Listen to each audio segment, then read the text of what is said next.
اللہ قرآن میں کہہ رہا ہے بسم اللہ الرحمن الرحیم قل هو اللہ احد، اے میرے حبیب آپ ان لوگوں سے کہہ دیجئے کیا کہ اللہ ایک ہے، توجہ، کوئی خدا نہیں سوائے اس وحدہ لا شریک کے، there is no God but اللہ، کوئی خدا نہیں ہے سوائے اس معبود یکتا کے، وہ ازل سے تھا اور ابد کے بعد بھی رہے گا، وہ قدیم بھی ہے، وہ قادر بھی ہے، وہ حی بھی ہے، وہ متکلم بھی ہے، وہ صادق بھی ہے، وہ عالم بھی ہے، وہ قدیر بھی ہے، وہ پروردگار۔ سوال یہ ہے کہ جب یہ کائنات اپنے وجود میں نہیں آئی تھی، جب تخلیق کائنات ہوئی نہیں تھی، اس وقت یہ اللہ کہاں تھا، کس شکل میں تھا؟ تو وہی اللہ قرآن مجید میں فرماتا ہے اللہ نور السماوات والارض، اللہ زمین اور آسمانوں کا نور ہے۔ یہ نور کہاں تھا؟ تو حدیث قدسی میں اللہ فرماتا ہے کہ کنتو کنزا مخفیا، میں ایک چھپا ہوا خزانہ تھا، فحببت، تو میں نے چاہا کہ اپنی معرفت کرواؤں، اپنے آپ کو پہچانواؤں، تو کیا کیا؟ اللہ کہہ رہا ہے فخلقت الخلق، میں نے ایک خلق کو خلق کیا اور اسے محمد بنا دیا۔ دیکھیں آج روزے معراج بھی ہے، اس لیے اس مناسبت سے تھوڑی گفتگو ہو جائے۔ اللہ کہہ رہا فخلقت الخلق، میں نے ایک خلق کو خلق کیا۔ بزرگ مجھ سے بہتر جانتے ہیں، میں نوجوانوں کے لیے جملہ پھر دوہرا رہا ہوں۔ نوجوانوں شاید تم نے اس جملے کی دھاک کو محسوس نہیں کیا۔ اللہ کہہ رہا ہے فخلقت الخلق، میں نے ایک خلق کو خلق کیا، مخلوق کو خلق نہیں کیا، خلق کو خلق کیا۔ اور آسان کر دوں جوانوں، اللہ کہہ رہا ہے میں نے ایسے کو پیدا کیا جو پہلے سے پیدا ہو چکا تھا۔ ہائے ہائے، توجہ، فخلقت الخلق، خلق کو خلق کیا، اسے محمد بنا دیا۔ خلق کیا ہے نوجوانوں میری طرف؟ خلق ہے درمیان کی شے، درمیانی شے، بیچ کی چیز۔ درمیانی شے کیا ہے؟ یہاں شعراء ہیں، سید چھپرا ہے، کرنال ہیں، شعراء اور ذاکروں کا ماشاءاللہ یہاں پر جمع غفیر یہاں لگی رہتی ہے۔ شاعری میں تین چیزیں ہوتی ہیں، جو بحر میں شاعری کرتے ہیں وہ میری بات سمجھیں گے۔ فعل، فاعل اور مفعول۔ یہ فعل کیا ہے؟ فعل ہے درمیان کی شے، بیچ کی چیز۔ کیا مطلب؟ اگر فعل کو ہی ہٹا دیا تو نہ فاعل فاعل رہے گا، نہ مفعول مفعول رہے گا۔ اور آسان کر دوں، درمیانی شے کس کو کہتے ہیں؟ بھئی ہم سب کرتے ہیں سجدہ، کرتے ہیں نا بھئی، ہم سب کرتے ہیں سجدہ، تو ہم ہوئے ساجد۔ کس کو سجدہ کرتے ہیں؟ اللہ کو۔ تو وہ کون ہے؟ مسجود۔ اب درمیان میں ہے سجدہ، کیا مطلب؟ اگر سجدے کو ہی ہٹا دیا تو نہ ساجد ساجد رہے گا، نہ مسجود مسجود رہے گا۔ اور آسان کر دوں، بھئی ہم سب کرتے ہیں عبادت، تو ہم ہوئے عابد۔ کس کی عبادت کرتے ہیں؟ اللہ کی، تو وہ ہے معبود۔ اب درمیان میں ہے عبادت، کیا مطلب؟ مطلب اگر عبادت کو ہی ہٹا دیا تو نہ عابد عابد رہے گا، نہ معبود معبود رہے گا۔ بھئی بڑا جملہ آنے والا ہے آج کی تاریخ کی مناسبت سے۔ ہم نے کیا سجدہ، ہم ہوئے ساجد، اللہ کو سجدہ کرتے ہیں، وہ ہے مسجود، اور بیچ میں ہے سجدہ۔ اگر درمیان سے سجدے کو ہی ہٹا دیا تو نہ ساجد ساجد رہا، نہ مسجود مسجود رہا۔ ہم نے کی عبادت، ہم ہوئے عابد۔ کس کی عبادت کرتے ہیں؟ اللہ کی، تو وہ ہے معبود، اور بیچ میں ہے عبادت۔ اگر درمیان سے عبادت کو ہٹا دیا تو نہ عابد عابد رہے گا، نہ معبود معبود رہے گا۔ اللہ کہہ رہا ہے میرا محمد ہے خلق۔ کیا مطلب؟ اگر محمد کو ہی ہٹا دیا تو نہ مخلوق مخلوق رہے گا، نہ خالق خالق رہے گا۔ ایک صلوات پڑھے بآواز بلند محمد و آل محمد پر۔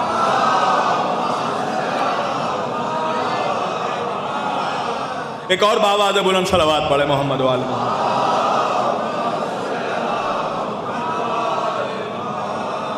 توجہ عزیزان گرامی، تو اللہ کہہ رہا ہے میں چھپا ہوا خزانہ تھا، میں نے چاہا کہ اپنی معرفت کرواؤں۔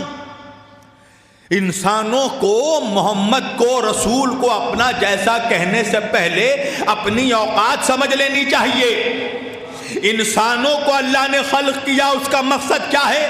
اللہ کہہ رہا وما خلقت الجن والانس الا لیعبدون، میں نے جنوں اور انسانوں کو پیدا کیا تاکہ وہ میری عبادت کریں۔ تو انسانوں کی خلقت کا سبب ہے عبادت، اور محمد کی خلقت کا سبب ہے اللہ کی معرفت۔ توجہ، اسے خود اپنے آپ کو پہچانوانا تھا تو اس نے اپنے نور سے ایک نور کو پیدا کیا۔ توجہ، اسے ہی محمد بنا دیا۔ اب جب اللہ نے نور محمد کو پیدا کیا تو اس نور محمد نے اللہ کا شکر ادا کیا، اللہ کو ناموں سے پکارا، اور پکار کر کہا پروردگار تو رحمان بھی ہے، تو رحیم بھی ہے، تو کریم بھی ہے، تو ذوالجلال بھی ہے، تو رؤوف بھی ہے، تو غفور بھی ہے، تو تواب بھی ہے، تو کریم بھی ہے، تو رحمان بھی ہے، تو رحیم بھی ہے۔ میں نے کہا یا رسول اللہ کو ناموں سے کیوں پکار رہے ہیں؟ توجہ عزیزان گرامی، ایک چیز سمجھیے، نام کی ضرورت تب ہوتی ہے جب کوئی پکارنے والا موجود ہو۔ ہائے ہائے ہائے، میں نے کہا یا رسول اللہ یہ اللہ کو اتنے ناموں سے کیوں پکار رہے ہیں؟ کہا تو سمجھا نہیں، حل جزاء الاحسان الا الاحسان، احسان کا بدلہ احسان سے چکایا جاتا ہے۔ اللہ نے مجھے وجود دیا، میں نے اللہ کو اس کے نام دے دیے۔ ہائے ہائے ہائے، توجہ ہے۔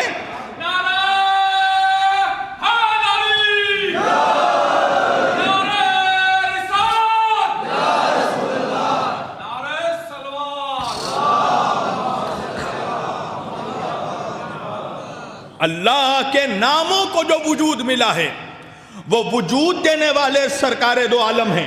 توجہ، ورنہ جب خدا اکیلا ہے، تنہا ہے، کوئی پکارنے والا ہی موجود نہ ہو تو اس کو ناموں کی ضرورت کیا ہے؟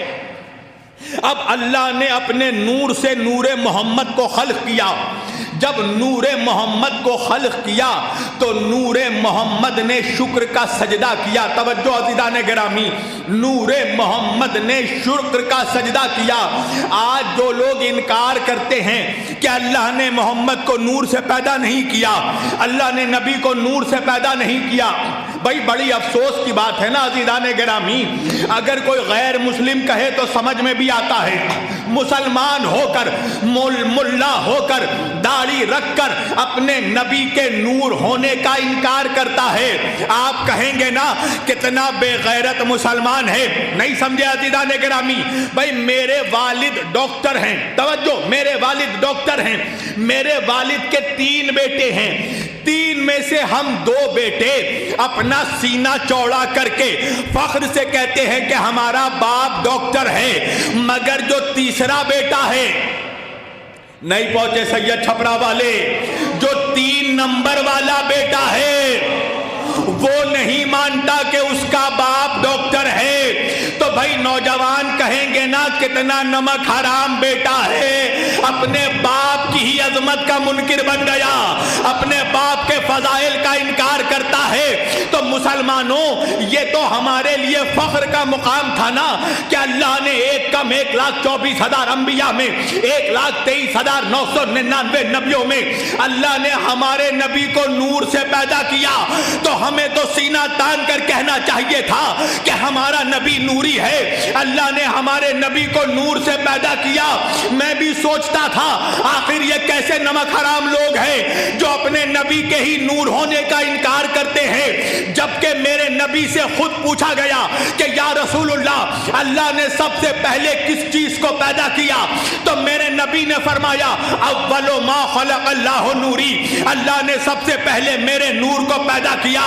تو میں سوچتا تھا سیدو کہ آخر وجہ کیا ہے، جب نبی نے خود کہہ دیا کہ اللہ نے مجھے نور سے پیدا کیا ہے، تو اس نبی کی امت میں یہ کون سے منحوس لوگ ہیں جو اس نبی کے نور ہونے کا انکار کرتے ہیں؟ میرے سمجھ میں بات تب آئی جب میں نے حدیث پوری پڑھی، تب میرے سمجھ میں بات آ گئی کہ ملاؤں کے گلوں میں بھی آج تک بنی امیہ کی ہڈی اٹکی ہوئی ہے۔ پریشان ہو گیا ملا، اگر نبی فقط اتنا کہہ کر رک جاتے کہ اول ما خلق اللہ نوری، اللہ نے سب سے پہلے میرے نور کو پیدا کیا، اگر نبی اتنا کہہ کر رک جاتے تو ہر مولوی نبی کو نور مان لیتا، مگر نبی نے فوراً آگے بڑھ کے کہا وَأَنَا وَعَلِيٌّ مِّن نُورٍ وَاحِدٍ، میں اور علی ایک نور کے دو حصے ہیں۔ اب بات سمجھ میں آ گئی کہ مولوی جو نبی کے نور ہونے کا انکار کرتا ہے وہ نبی کے بغض میں نہیں، علی کے بغض میں۔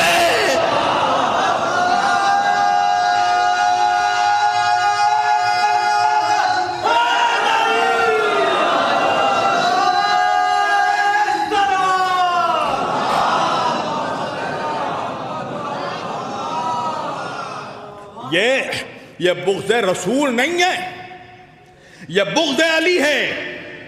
اگر نبی یہ کہتے کہ فقط میں نور ہوں تو شاید ہر کوئی نبی کو نور مان لیتا، مگر پھنس گیا ملا جب نبی نے یہ کہہ دیا کہ انا وعلی من نور واحد۔ اب اس کے سمجھ میں بات آ گئی کہ اگر نبی کو نور مانا تو پھر علی کو بھی نور ماننا پڑے گا۔ توجہ، میں تقریباً آج سے 8-9 سال پہلے ایک جگہ ہے جھارکھنڈ ڈالٹن گنج، وہاں پہ میری تقریر ہو رہی تھی اسی نور کے عنوان پر، اور میں نے یہ حدیث پڑھی انا قول رسول اللہ صلی اللہ علیہ وآلہ وسلم اول ما خلق اللہ نوری وانا وعلی من نور واحد۔ حضور نے فرمایا اللہ نے سب سے پہلے میرے نور کو پیدا کیا، اور میں اور علی ایک نور کے دو حصے ہیں۔ اب جب میری تقریر ہو گئی، دعا بھی ہو گئی، جب میں اسٹیج سے اترنے ہی والا تھا کہ وہاں کے علاقے کا بستی کا جو لوکل مولوی ہے، لوکل ملا، وہ آ گیا اسٹیج پر، اور آنے کے بعد اس نے مائک پکڑ کر کہا کہ ابھی جو مولانا نے حدیث پڑھی ہے اس کی ایک کو دلیل نہیں ہے۔ کیا مطلب؟ اس کی ایک بھی دلیل نہیں ہے۔ تو دیکھیے، یا تو اس کی قسمت خراب تھی کہ میں اسٹیج سے اترا نہیں تھا، یا تو میرے مولا کو اپنے نوکر سے جواب دلوانا تھا۔ میں نے مائک ہاتھ میں لیا اور میں نے کہا ایک چھوڑو، اگر 7 دلیل ابھی کے ابھی نہ دی تو مولویت چھوڑ دوں گا۔ توجہ، میں نے کہا پہلی کتاب سنیوں کا بہت بڑا امام ہے فقہ کا، امام احمد بن حنبل، وہ اپنی کتاب فضائل الصحابہ میں اس حدیث کو لکھتے ہیں۔ امام احمد بن حنبل کے علاوہ امام طبرانی نے اس حدیث کو اپنی معتبر ترین کتاب المعجم الکبیر المعجم الاوسط میں لکھا۔ امام، یہ سارے اہل سنت کے حدیثوں کے امام ہیں۔ امام حاکم نیشاپوری نے اس کو المستدرک علی الصحیحین میں لکھا، امام خوارزمی نے اس کو اپنے مناقب میں لکھا، امام جوینی نے اس کو اپنی مستند کتاب میں لکھا، حضرت عبید اللہ امرتسری نے اس کو ارجح المطالب کی مناقب علی ابن ابی طالب میں لکھا، ملا صالح کشفی السنی الحنفی الترمذی نے اس کو کوكب دری میں لکھا۔ میں نے جب سارے حوالے دے دیے، توجہ، اور امام احمد بن حنبل نے تو اس الفاظ کے ساتھ فضائل الصحابہ میں یہ حدیث لکھی ہے کہ نبی نے فرمایا کہ اللہ نے میرے اور علی کے نور کو آدم کی خلقت سے 14,000 سال پہلے پیدا کیا۔ میں اور علی اللہ کے عرش پر اللہ کی تسبیح کرتے تھے۔ میں نے مولوی کا چہرہ دیکھا اور دیکھ کر کہا یہ بتا تیری عمر کیا ہے؟ توجہ عزیزان گرامی، اگر آج میں اس مجمع سے پوچھوں کہ آج کے زمانے میں لوگ ایوریج کتنا جی رہے ہیں تو عام طور پر لوگ کہیں گے کہ مولانا اگر کوئی 60 سال جی گیا تو جی گیا، ورنہ تو آج ہر چیز میں ملاوٹ شامل ہے۔ نوجوانوں کو ہارٹ اٹیک آ رہا ہے، جوانی میں لوگوں کو ہارٹ اٹیک آ رہا ہے، جوانی میں نوجوان مر رہے ہیں، بچوں تک کو شوگر ہو جا رہا ہے۔ آج ہر چیز میں ملاوٹ ہے، آج تیل میں ملاوٹ، کھانے میں ملاوٹ، پھل میں ملاوٹ، مسالے میں ملاوٹ، سبزی میں ملاوٹ، دودھ میں ملاوٹ۔ ارے حیرت کی بات کیا ہے جوانوں، جب مولویوں نے حدیث میں ملاوٹ کر دی، روایت میں ملاوٹ کر دی، شریعت میں ملاوٹ کر دی، فقہ میں ملاوٹ کر دی، تو کھانوں میں ملاوٹ کی حیرت کی بات کیا ہے؟ اگر ایسے ملاوٹی زمانے میں کوئی بہت جی گیا تو 60 سال جی گیا۔ میں نے کہا مولوی 60 سال میں 14 سال تیرے بچپنے میں گزر گئے، 26 سال تیری جوانی میں گزر گئی، 20 سال تیرے بڑھاپے میں گزر گئے، 60 سال کی عمر میں تیرے پیر قبر میں لٹک گئے۔ میں نے کہا رے 14 سال کا بچپنا، 26 سال کی جوانی اور 20 سال کا بڑھاپا لے کر اس علی کا ذکر مٹانے چلا ہے جو تیرے باپ آدم سے بھی پہلے تھا۔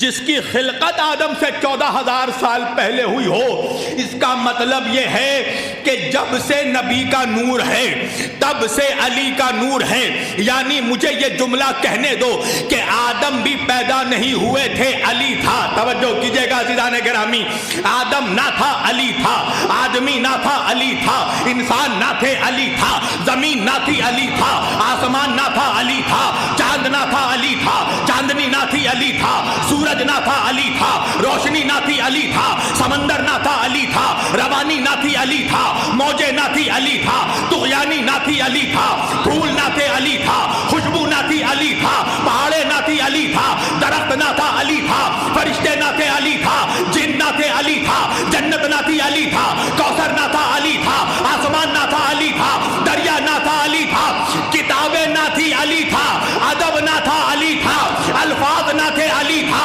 حروف نہ تھے علی تھا۔ آج ہمارے کچھ سنی مولائی بھائیوں کو مولوی تانا دیتا ہے کیونکہ ان کے درگاہوں میں بھی، تمام ولیوں کے درگاہوں میں ایک ہی نعرہ لگتا ہے، دمادم مست قلندر علی کا پہلا نمبر، دمادم مست قلندر علی کا پہلا نمبر۔ تو ملا پریشان ہو کر کہتا ہے علی کا پہلا نمبر نہ کہو، علی کا تو چوتھا نمبر ہے۔ میں نے کہا رے 2 ٹکے کے ملا، یہ بحث کرنا بند کر کہ علی کا پہلا نمبر یا علی کا چوتھا نمبر، وجہ یہ ہے کہ نمبر نہ تھا علی تھا۔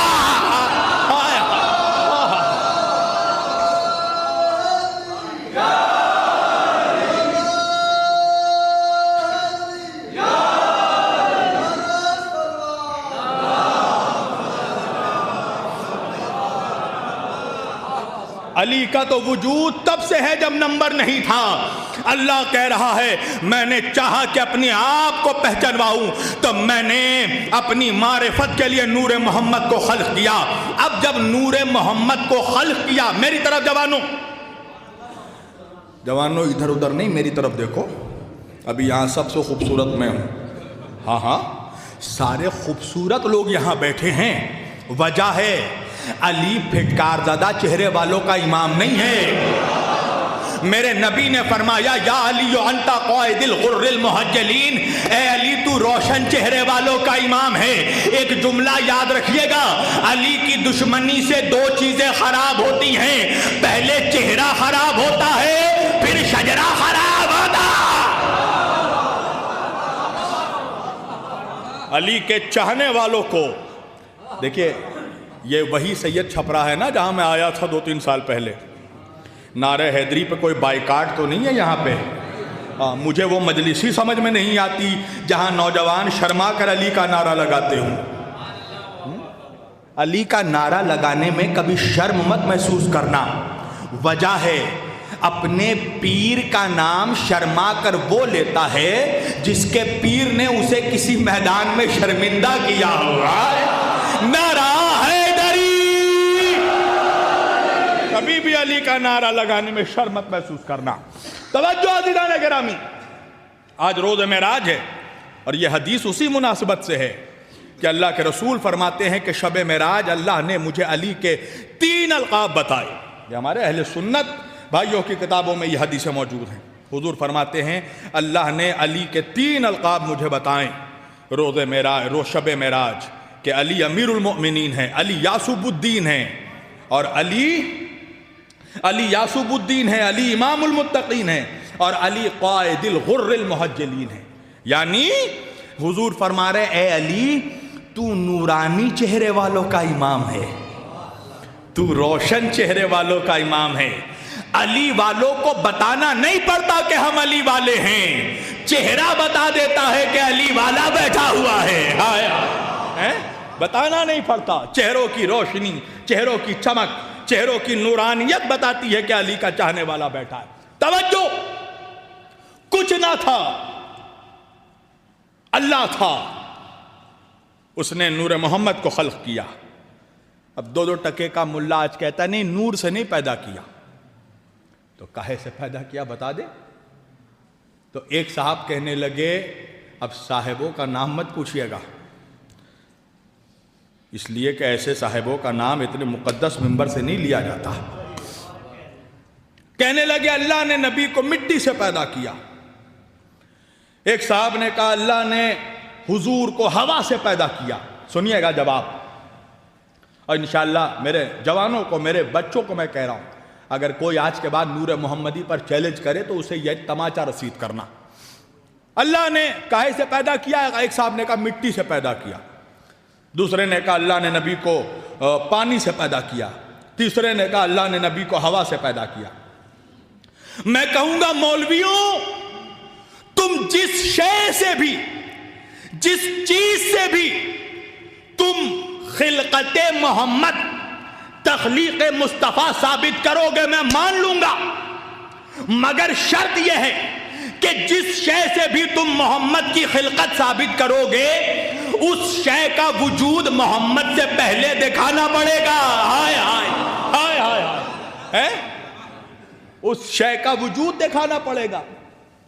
اگر مٹی سے پیدا کیا تو یعنی مٹی مصطفیٰ سے پہلے تھی، اگر ہوا سے پیدا کیا تو اس کا مطلب ہے ہوا کا وجود ہے نبی سے پہلے، مگر جب نبی کو خلق کیا تو اس وقت نہ مٹی ہے، نہ ہوا ہے، نہ پانی ہے، نہ زمین ہے، نہ آسمان ہے، صرف اللہ ہے۔ اور اللہ کیا ہے؟ اللہ قرآن میں کہہ رہا اللہ نور السماوات والارض، اللہ زمین اور آسمانوں کا نور ہے۔ تو جب مصطفیٰ سے پہلے صرف نور ہے تو پھر ماننا پڑے گا نور نے نور سے نور کو پیدا کیا۔ ہائے ہائے ہائے، اور جب نور مصطفیٰ کو پیدا کیا تو نور محمدی نے شکر کا سجدہ کیا۔ ہم میں اور مولویوں میں فرق یہی ہے، مولوی پڑھ کر آگے بڑھ جاتا ہے، علی والے وہی رک جاتے ہیں۔ میں نے کہا مولوی اتنی آسانی سے آگے نہیں بڑھنے دوں گا، تو نے یہ تو پڑھ دیا کہ نور محمدی نے سجدہ کیا، مگر یہ بھی بتانا پڑے گا کہ کس شے پہ سجدہ کیا۔ اس لیے کہ زمین تھی نہیں، آسمان تھا نہیں، مٹی تھی نہیں، پانی تھا نہیں، درخت تھے نہیں، پودا تھا نہیں، پہاڑ تھے نہیں، صحرا تھا نہیں، تو کس پہ سجدہ کیا؟ پتہ چلا نور نے نور پہ سجدہ کیا۔ بھائی جب نور نے نور پہ سجدہ کیا تو نور سے نور کی حدت ٹکرائی، نوری جبین مصطفیٰ سے نور کی شدت ٹکرائی، تو جب نور سے نور ٹکرایا تو نور محمدی کے جبین نور سے نوری پسینے کے قطرے بہنے لگے۔ اللہ نے کہا میرے حبیب میری قدرت کو یہ گوارا نہیں ہے کہ میں تیرے جبین نور سے بہنے والے پسینے کے قطروں کو ضائع ہونے دوں۔ میرے نبی نے کہا پروردگار کیا کرے گا؟ اللہ نے کہا میرے محمد اپنے جبین نور سے نوری پسینوں کے قطروں کو بہنے دو، ہم انہی قطروں سے کبھی آدم کو پیدا کریں گے، کبھی موسیٰ کو پیدا کریں گے، کبھی عیسیٰ کو پیدا نہیں پہنچا میرا مجمع، ہم انہی پسینوں کے قطروں سے کبھی آدم کو صفی اللہ بنائیں گے، کبھی نوح کو نجی اللہ بنائیں گے، کبھی ابراہیم کو خلیل اللہ بنائیں گے، کبھی اسماعیل کو ذبیح اللہ بنائیں گے، کبھی موسیٰ کو کلیم اللہ بنائیں گے، کبھی عیسیٰ کو روح اللہ بنائیں گے۔ اے میرے حبیب ہم انہی پسینوں کے قطروں سے 1,24,000 نبیوں کو خلق کریں گے۔ تو بھئی آدم سے لے کر عیسیٰ تک کے سارے نبی محمد کے پسینوں کے قطروں سے پیدا ہوئے ہیں۔ میں نے کہا مولوی یہ بتا پسینوں کو کیا کہہ کر پکارتا ہے؟ تو مولوی کہنے لگا آدم علیہ السلام، شیس علیہ السلام، موسیٰ علیہ السلام، عیسیٰ علیہ السلام، ابراہیم علیہ السلام، اسماعیل علیہ السلام۔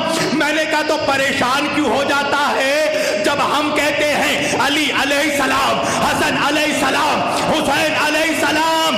توجہ عزیزان گرامی، مولوی کہنے لگا وجہ یہ ہے کہ علیہ السلام فقط نبیوں کے نام کے ساتھ لگتا ہے۔ میں نے کہا عجیب مولوی ہے، ارے جو محمد کے پسینوں سے پیدا ہو وہ تو علیہ السلام، اور جو خون محمد ہو۔ بآواز بلند صلوات پڑھے محمد و آل محمد پر۔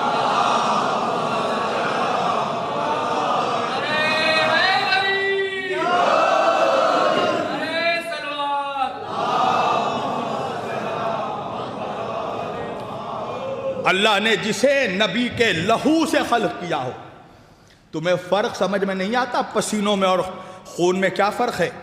یہ میری جبین پر، میری پیشانی پر پسینہ آیا، میں نے اسے پوچھ کر پھینک دیا۔ انصاف سے بتاؤ زمین پر کوئی ایسا انسان ہے جو اپنے خون کو پھینکتا ہو؟ ہائے ہائے، کہا نہیں، خون بہرحال پسینوں سے بہتر ہے۔ تو پھر جو پسینوں سے پیدا ہو، کہا نہیں آپ سمجھے نہیں۔ میں نے کہا اچھا آپ ہی سمجھائیے، آپ سے زیادہ سمجھدار امت میں کون ہے؟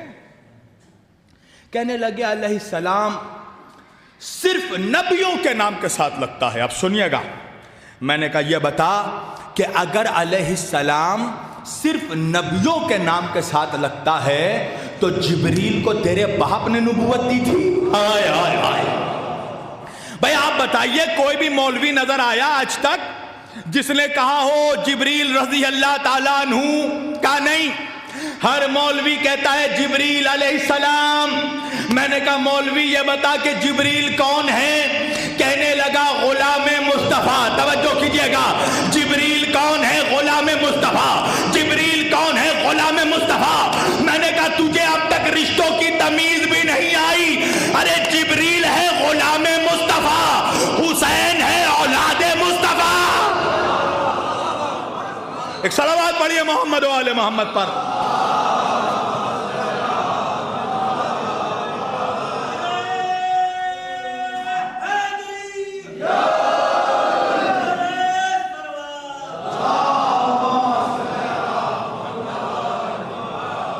جبریل ہے غلام مصطفیٰ، حسین ہے اولاد مصطفیٰ، تجھے رشتوں کی تمیز نہیں آئی؟ کہنے لگا نہیں، حسین رضی اللہ تعالی عنہ کہیے۔ میں نے کہا رضی اللہ تعالیٰ عنہ کے معنی کیا ہیں؟ کہنے لگا اللہ ان سے راضی ہو جائے۔ میں نے کہا منحوس، حسین کو اللہ سے تو راضی کروائے گا؟ جس کے لہو کے قطروں کے تصدق میں خدا امت سے راضی ہوگا۔ خدا اگر امت کو بخشے گا تو وہ صرف امام حسین کی قربانی ہے جس کے صدقے میں خدا اس نافرمان امت کو بخش سکتا ہے، ورنہ اس امت کی بخشش کا بھی کوئی امکان نظر نہیں آتا۔ تو بخشے گا؟ علی کے نام کے ساتھ ہم نے علیہ السلام لگایا، پریشان ہو گیا مولوی۔ اچھا یہ بھی عجیب بات ہے کہ دادا کے ساتھ علیہ السلام لگانے میں پرابلم ہے، دادا کے ساتھ علیہ السلام لگانے میں مولوی کو پریشانی ہے، مگر اس کا پوتا جو آنے والا ہے، ہائے ہائے ہائے، نہیں پہنچا میرا مجمع، مجھے کسی قبیلے کا مولوی دکھا دو جس نے کبھی بھی کہا ہو امام مہدی رضی اللہ تعالیٰ عنہ کا نہیں مولانا ہر فرقے کا مولوی شیعہ ہو، سنی ہو، وہابی ہو، بریلوی ہو، دیوبندی ہو، حنفی ہو، مالکی ہو، حنبلی ہو، سب کہتے ہیں امام مہدی علیہ السلام۔ میں نے کہا عجیب بات ہے، ان کے دادا علی کے نام کے ساتھ علیہ السلام لگانے میں تیرے گلے میں کینسر ہو جاتا ہے، اور اس کا پوتا جو کعبے سے آنے والا ہے اس کے نام کے ساتھ علیہ السلام لگاتا ہے، وجہ کیا ہے؟ ایک صاحب نے کہا مولانا وجہ یہ ہے کہ مولوی تو مولوی کے باپ کو بھی پتا ہے کہ اب جو علی کا پوتا آنے والا ہے وہ گلاب لے کر نہیں ذوالفقار لے کر آئے گا۔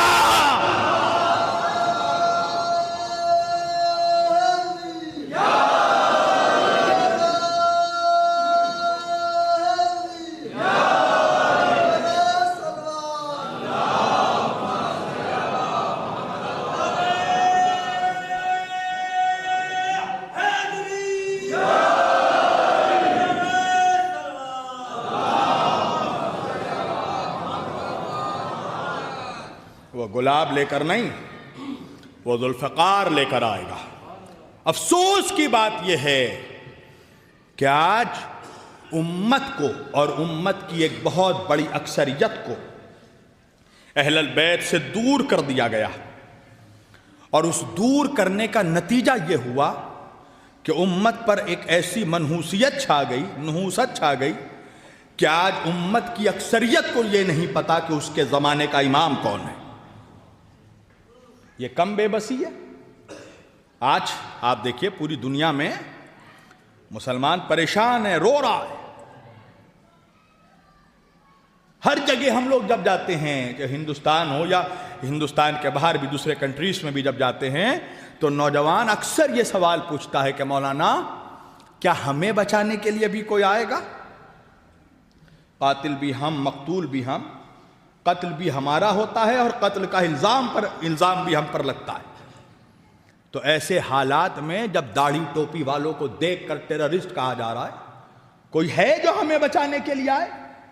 فلسطین میں مسلمان مار کھا رہا ہے، لبنان میں مسلمان مار کھا رہا ہے، ہر جگہ مسلمانوں کی بدحالی ہے، تو کوئی ہے جو ہمیں بچانے آئے گا؟ حالانکہ مسلمانوں کو اور بالخصوص مسلمانوں کے یوتھ کو، جینزی کو، نیو جنریشن کو، جوانوں کو یہ سوال پوچھنا ہی نہیں چاہیے تھا۔ مایوس ہو رہا ہے جوان، اپسیٹ ہو رہا ہے، کوئی آئے گا ہمیں بچانے کے لیے؟ کیوں پوچھ رہا ہے؟ اس لیے کہ اس کو بتایا ہی نہیں گیا۔ ہمارے ہندو بھائی، مجھے یاد ہے پچھلے بار جب میں آیا تھا تو ہمارے بہت سارے گجر بھائی بھی آتے تھے مجالس میں، خمسے میں۔ اگر کوئی میرا ہندو بھائی موجود ہے تو میری بات کی تائید کرے گا کہ ہمارے ہندو بھائیوں کے جو پنڈت ہیں، سادھو ہیں، سنت ہیں، وہ اپنے نوجوانوں کو بتاتے ہیں کہ جب دنیا کل یگ آ جائے گا، جب دنیا پاپ سے بھر جائے گی، تو ایک کالکی اوتار، بھگوان ایک اوتار لے کر آئیں گے کالکی کا، اس دنیا کو ٹھیک کرنے کے لیے۔ ہمارے عیسائی بھائیوں کو ان کے پادری، ان کے ریورنڈز، ان کے فادرز، ان کے بشاپ ان کو بتاتے ہیں ان کے جوانوں کو کہ دنیا میں جب ظلم بھر جائے گا تو حضرت عیسیٰ علیہ السلام تشریف لائیں گے۔ یہاں تک کہ یہودی، ان کے جو علماء ہیں، ربی ہیں، وہ اپنے جوانوں کو بتاتے ہیں کہ ہماری مدد کے لیے ایک مسیحا آئے گا۔ مگر افسوس کا مقام ہے کہ مسلمانوں کے ملا یہ نہیں بتاتے کہ نوجوانوں پریشان نہ ہو، ہمارے لیے بھی امام مہدی علیہ السلام آئیں گے۔ کیوں؟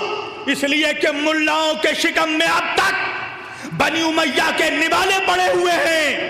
چالاک ہے ملا، جانتا ہے کہ اگر نوجوانوں کو بتا دیا کہ امام مہدی علیہ السلام آئیں گے تو مسلمان نوجوان اپنے مولویوں سے پوچھے گا کہ وہ امام مہدی کون ہوں گے، تو بتانا پڑے گا کہ وہ کسی مولوی کی اولاد نہیں، مولا علی کی اولاد میں سے ہوں گے۔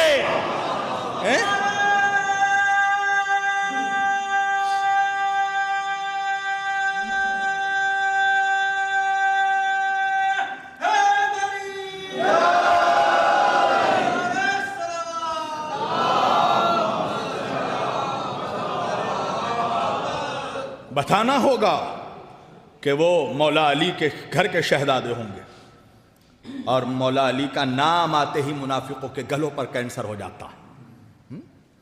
کتنا دور کر دیا امت کو کہ امت کو یہ نہیں پتا کہ اس کے وقت کا امام کون ہے، جبکہ اللہ قرآن میں کہہ رہا ہے وَيَوْمَ نَدْعُ كُلُّ أُنَاسٍ بِإِمَامِهِمْ۔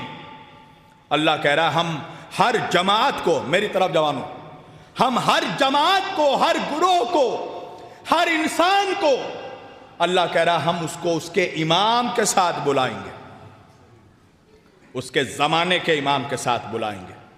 اللہ کے رسول کی حدیث ہے من مات ولم یعرف امام زمانہ مات میتۃ جاہلیہ، مر گیا کوئی یہ پہچانے بغیر کہ اس کے زمانے کا امام کون ہے، مات میتۃ جاہلیہ، اس کی موت جہالت کی موت نہیں ہے، جاہلیت کی موت ہے، گمراہی کی موت ہے، جہنمی مرا۔ گمراہی کی موت یعنی جہنمی مرا وہ شخص جو اپنے زمانے کے امام کو نہ پہچان سکے۔ آپ دیکھیں اہل بیت سے دور کرنے کے لیے ملا نے ایک ہی سوال بتا دیا ہے، کیا کہ جب قبر میں جاؤ گے تو فرشتے تین ہی سوال پوچھیں گے، من ربوں کا، من دینوں کا، من نبیوں کا، تین ہی سوال پوچھیں گے۔ اچھا یہ بھی ایسا منحوس ہے کہ تین سے آگے ہی نہیں بڑھتا، تین کے علاوہ کوئی گنتی نہیں آتی، اور بول ایسے رہا ہے جیسے خود ابھی قبر سے جواب دے کے نکلا ہو۔ بھائی تجھے کیسے معلوم؟ قبر کے سوال و جواب وہی بتا سکتا ہے نا جو جواب دے کے آیا۔ تجھے کیسے معلوم کہ فرشتے تین ہی سوال پوچھیں گے، من ربوں کا، من دینوں کا، من نبیوں کا، تیرا رب کون ہے، تیرا نبی کون ہے، تیرا دین کیا ہے؟ یہ کیسے ممکن ہے کہ اتنا بڑا سوال جو اللہ قرآن میں کھڑا کر رہا ہے وَيَوْمَ نَدْعُ كُلُّ أُنَاسٍ بِإِمَامِهِمْ، اللہ یہ نہیں کہہ رہا ہے کہ ہم ہر شخص کو اس کے زمانے کے نبی کے ساتھ بلائیں گے، نہیں، اللہ کہہ رہا ہم اس کو اس کے امام کے ساتھ بلائیں گے۔ تو کیسے ممکن ہے کہ قبر میں تم سے یہ پوچھا نہ جائے کہ تمہارا امام کون ہے؟ آج مسلمان فیصلہ کرے، آج 17 جنوری ہے، 2026 ہے، سارے یہ دیکھیں میں جب بھی تقریر کرتا ہوں تو ایک خاص باؤنڈری کے لیے نہیں، بلا تفریق مذہب و ملل و اقوام و ادیان و تحریکات، میری تقریر ان لوگوں کے لیے بھی ہے جو بعد میں یا لائیو سن رہے ہیں یا بعد میں سنیں گے، دنیا کے کسی کونے پر بھی بیٹھ کر۔ یہ مجلس حسین جو ہے یہ پبلک انٹرسٹ میں نہیں، قوم کی ہدایت کے لیے پڑھی جاتی ہے۔ ہمارا مقصد یہ ہے کہ لوگ ہدایت پائیں، کوئی اب بھی کسی میں حریت باقی ہے تو وہ حر کی طرح چلا آیا خانے میں، حسین کا دروازہ کھلا ہوا ہے۔ میرا سوال ہے تمام مسلمانوں سے کہ مجھے یہ بتاؤ کہ آج 17 جنوری 2026 میں اگر تم مرے اور قبر میں فرشتہ تم سے سوال کر لے کہ تیرا امام کون ہے تو تم جواب کیا دو گے؟ کیا جواب دو گے؟ یہ کوئی معمولی سوال نہیں ہے، یہ بہت بڑا سوال ہے۔ اللہ جو کہہ رہا ہے کہ ہم ہر شخص کو اس کے زمانے کے امام کے ساتھ بلائیں گے، اس کا مطلب کیا ہے؟ ہم لوگ یہ سوچتے ہیں کہ اللہ قیامت کے دن ایک ایک سے پرسنلی سب سے حساب لیتا رہے گا۔ قیامت اسی لیے بنی ہے؟ نہیں، اللہ قیامت کے دن یہ چیک کرے گا کہ کون کس امام کے ساتھ آ رہا ہے۔ ہائے ہائے، نہیں پہنچے آپ۔ آج ہمارے درمیان یہ بحث ہوتی ہے کس کی نماز ٹھیک ہے، کس کی نماز صحیح ہے، حالانکہ اگر سچ پوچھئے تو مسلمانوں کے درمیان یہ بحث ہونی نہیں چاہیے تھی۔ کیوں پتہ ہے؟ میرے کیلکولیشن کے مطابق، میرے جیسے طالب علم کے کیلکولیشن کے مطابق، مسلمانوں نے کم از کم 15,000 مرتبہ اپنے نبی کو نماز پڑھتے دیکھا ہے۔ آپ نہیں پہنچے میں کیا بات کہہ رہا ہوں. آثار قدیمہ والے جانتے ہیں نوجوانوں کس کو کہتے ہیں؟ انڈس سویلائزیشن والے جو غاروں کی کھدائی کرتے ہیں. غاروں میں جا کر پہاڑے کھود کر غاروں میں جا کر ریسرچ کرتے ہیں. جب یمن کے یا عرب کے کسی غار سے ان کو کوئی تانبے کا برتن ملا تو آثار قدیمہ والوں نے اس تانبے کے برتن پر ریسرچ کیا اور ریسرچ کرنے کے بعد یہ رپورٹ پیش کر دی کہ یہ برتن 6000 سال پرانا ہے، اور ساتھ میں یہ بھی بتا دیا کہ کون سے قبیلے والے اس برتن کا استعمال کرتے تھے، اور یہ بھی بتا دیا کہ اس قبیلے والوں کی تہذیب کیا تھی، وہ کھاتے کیسے تھے، پیتے کیسے تھے، شکار کیسے کرتے تھے، رہتے تھے کیسے، اٹھتے تھے کیسے، بیٹھتے تھے کیسے.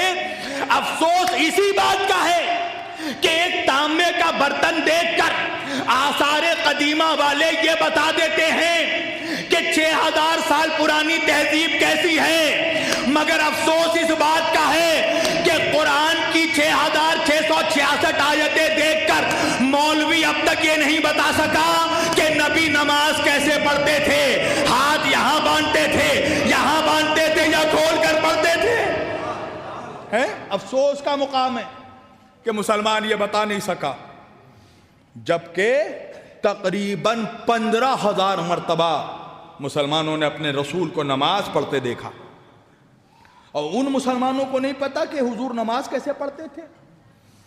تو آج یہ بحث ہوتی ہے اکثر کہ نبی کی نماز، کس کی نماز صحیح ہے، کس فرقے کی نماز صحیح ہے. دیکھیں میں پرابلم سے زیادہ سولوشن پر زور دیتا ہوں.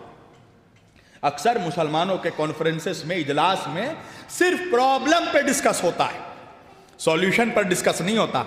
ایک سولوشن اس قوم کا طالب علم دے کر جا رہا ہے، اگر مسلمان اس کو تسلیم کر سکتا ہے تو تسلیم کر لے، سارے جھگڑے ختم ہو جائیں گے. یہ مت دیکھو کہ کس کی نماز ٹھیک ہے، یہ دیکھو کہ کس کا امام ٹھیک ہے. یہی فیصلہ ہو جائے گا.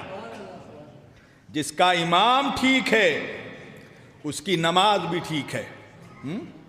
یہ دیکھو کہ کس کا کون امام ہے، اس لیے کہ ہر شخص کو اس کے امام کے ساتھ بلایا جائے گا. تو ایک بات تو کلیئر ہے نا کہ اگر امام جنتی ہوا تو غلام بھی جنتی، اور اگر امام جہنمی تو پھر اس کے غلام، اس کی عوام بھی جہنمی. اب ہو سکتا ہے بھائی، ہم تو حسن ظن رکھتے ہیں مظہر بھائی، عزم بھائی، ہو سکتا ہے بعد میں آ کر کوئی شبیر علی وارسی کو ثابت کر دے کہ بھائی ہمارے امام بھی جنتی ہیں.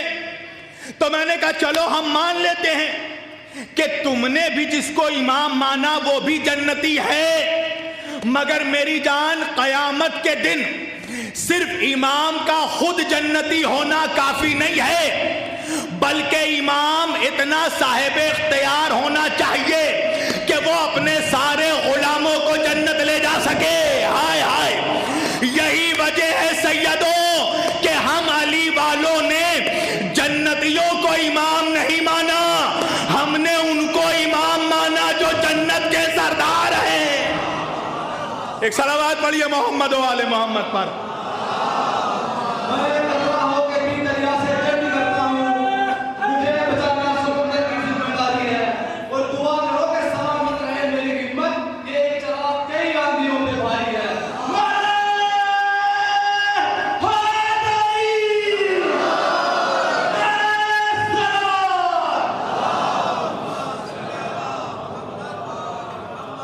ہم نے جنتیوں کو امام نہیں مانا، ہم نے ان کو امام مانا جو جنت کے سردار ہیں. سمیٹ دی میں نے اپنی گفتگو. حضرت شاہ ولی اللہ شاہ عبدالعزیز محدث دہلوی اپنی کتاب میں لکھتے ہیں کہ اللہ کے رسول امامین کریمین حسن و حسین علیہ السلام کا، ان کی پیشانی کا بوسہ لے رہے ہیں، رخساروں کو چوم رہے ہیں، لبوں کو چوم رہے ہیں، گلوں کو چوم رہے ہیں، سینے کو چوم رہے ہیں، اور صرف چوم نہیں رہے ہیں، سونگ رہے ہیں. تو صحابہ نے اللہ کے رسول سے پوچھا کہ یا رسول اللہ، آپ نانا ہیں، یہ نواسے ہیں، چومنا سمجھ میں آتا ہے، سونگھنا سمجھ میں نہیں آتا. میرے نبی نے کہا تمہیں نہیں پتا الحسن والحسین سیدہ شباب اہل الجنہ. سیدہ شباب اہل الجنہ، یہ میرے دونوں نواسے جنت کے نوجوانوں کے سردار ہیں، میں ان کے جسموں کو نہیں جنت کی خوشبو سونگ رہا ہوں۔ ایک جگہ میں یہ حدیث پڑھ رہا تھا، ایک چچا غصے میں آ گئے تو کہنے لگے پھر ہم بڈھوں کا سردار کون ہوگا؟ میں نے کہا حضور کوئی بڈھا جنت جائے گا ہی نہیں۔ کہنے لگے اچھا آپ نوجوان جائیں گے، ہم نہیں جائیں گے؟ میں نے کہا اپنا عقیدہ مضبوط کر لیجئے، جب اللہ یوسف کے صدقے میں زلیخا کو جوانی دے سکتا ہے تو مصطفیٰ کے صدقے میں غلاموں کو جوانی نہیں دے سکتا؟ جنت میں سارے نوجوان ہوں گے اور سب کے سردار ہیں حسن و حسین، نوجوانان جنا کے سردار ہیں۔ افسوس اس بات کا ہے کہ اللہ کے رسول نے جن کی سرداری کا اعلان کیا، جن کے لیے یہ اعلان کیا کہ یہ جنت کے نوجوانوں کے سردار ہیں، کچھ لوگ جنت کے سرداروں کو قتل کرنے آئے، اور وہ بھی اس گمان میں کہ جنت کے سرداروں کو قتل کرنے کے بعد بھی انہیں جنت مل سکتی ہے۔ افسوس ہے ایسے لوگوں پر جو یہ سوچتے ہیں کہ جنت کے سرداروں کا دل دکھا کر، ان کا لہو بہا کر بھی جنت پائی جا سکتی ہے۔ جنت تو کیا، تم جنت کی خوشبو نہیں سونگھ سکتے۔ آج 27 رجب کی تاریخ ہے، آج روز معراج ہے۔ آج کی تاریخ نانا سے منسوب ہے، کل کی تاریخ نواسے سے منسوب ہے۔ کیا رشتہ ہے اس نانا اور نواسے میں؟ آج کی شب پڑے گی تو وہ شب ایسی شب ہے کہ جب مدینہ ویران ہونے والا ہے۔ جنت کا سردار مدینے سے رخصت ہونے والا۔ عزیزان گرامی، سچ پوچھئے تو اہل بیت یہی چاہتے تھے کہ انسانیت کو جنت تک پہنچایا جا سکے، ورنہ کیا قصور تھا اہل بیت کا کہ جیسے مظالم ان پر ڈھائے گئے، آج تک کائنات میں ویسا ظلم کسی پر نہیں ڈھایا گیا۔ کیا قصور تھا نبی کی بیٹی کا؟ انصاف سے بتانا، کبھی تم نے اس کائنات میں کوئی 18 سال کی شہزادی دیکھی جو عصا کا سہارا لے کر چل رہی ہے؟ مسلمانوں پوچھو اپنے علماء سے کہ آخر نبی کی بیٹی بھری جوانی میں عصا کا سہارا لے کر کیوں چل رہی تھی؟ نبی کے بعد نبی کے اہل بیت کو مسکرانے کا موقع نہیں دیا امت نے۔ ساری زندگی اہل البیت کی روتے ہوئے گزر گئی۔ آج ہمارے لیے کیا رونے کا مقام نہیں ہے کہ رسول کا نواسا روتا ہوا مدینے سے رخصت ہو رہا ہے؟ نبی کے بعد نبی کے گھر والوں کو کبھی کسی نے مسکراتے نہیں دیکھا۔ ایک روز علی گھر پر آئے تو سیدہ فرماتی ہیں، یا علی، بابا کے بعد ہم اہل البیت کو کوئی سلام نہیں کرتا۔ علی نے کہا، فاطمہ اب تو وہ دن آ گئے ہیں کہ علی کسی کو سلام کرتا ہے تو لوگ علی کو جواب سلام نہیں دیتے۔ اللہ اکبر۔ علی دن کے اجالے میں آتے تھے، سیدہ کو روتا ہوا پاتے تھے، رات کی تاریکی میں آتے تھے، سیدہ کو روتا ہوا پاتے تھے۔ کئی مہینے گزر گئے، علی گھر پہ تشریف لائے، گھر کا دروازہ کھولا، کیا دیکھا؟ دہلیز پر سیدہ رو رہی ہیں، دروازے کے پہلو میں بیٹھ کر گریا کر رہی ہیں۔ علی نے پوچھا، سیدہ 3 مہینے گزر گئے مگر میں جب بھی آتا ہوں دروازہ کھولتا ہوں آپ کو دروازے کے پہلو میں روتا ہوا پاتا ہوں، وجہ کیا ہے؟ سنو گے عزادارو بی بی کا جواب؟ شہزادی فرماتی ہیں، یا علی میں انتظار کر رہی ہوں کوئی تو مسلمان آ کر مجھے میرے بابا کا پرسہ دے دے۔